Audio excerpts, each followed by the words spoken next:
The World Series now tied up at a win apiece after the Dodgers take Game 2 5-1. Hey everyone, welcome into Long Ball. Rob Wong joined alongside by Toronto Sun Blue Jays writer Rob Longley here following game number 2.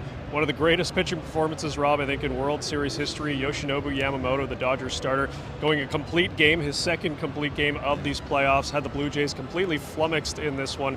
4 hits allowed, 8 strikeouts, no walks, and just that one run. Like I said, Rob, truly one of the best performances I've personally ever seen in person in a long time. What did you make of the effort? Yeah, it certainly was dominant, Rob, in every way. I mean, just by the fact that he was getting stronger as the game went on. Struck out the side in the 8th inning. That's how good he was going.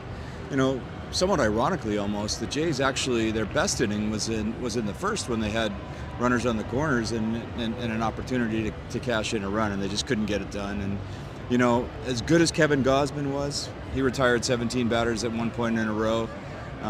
You kind of just had the feeling that it was going to be one mistake that was going to doom them, because Yamamoto, he retired the last 20 that he faced, and he was just like literally aces, you know. And this is a throwback. This is back-to-back complete game performances in the postseason. That never happens. Managers never allow that to happen anymore. But when a guy's going that good, and you know your bullpen is a little bit vulnerable, and that is the weakness of the Dodgers, we're led to believe, why not leave the guy in? He was dealing all night long, and the Jays hitters were just flummoxed by it. They were awkward at bats the deeper they got into the game, and not much they could do about it, really. Well, they say sometimes in these cases, if you don't get them early, you don't get them at all, and that was the case for the Blue Jays in this one. Had runners at first and third, the first 2 batters reaching with no one out, and they were not able to bring a run home in this one. So as you mentioned, Kevin Gausman with a great performance in his own right, retired 17 in a row at one point, now got touched up there in the 7th inning, allowing back-to-back homers by Will Smith and Max Muncy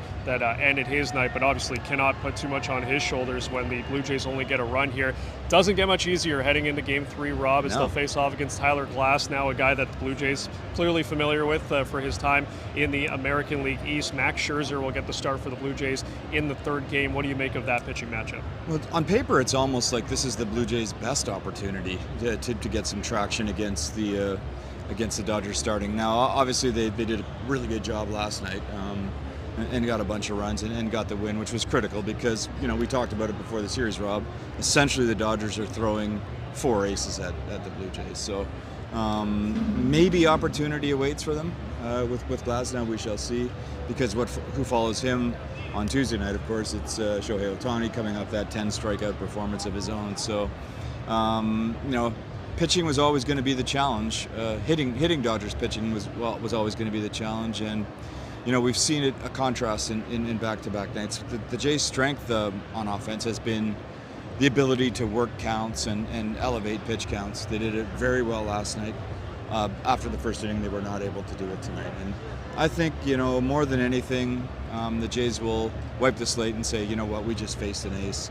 We just faced, as you described it, one of the greatest performances in postseason history, and move on. They're a good bounce-back team. We've talked about it all year, Rob.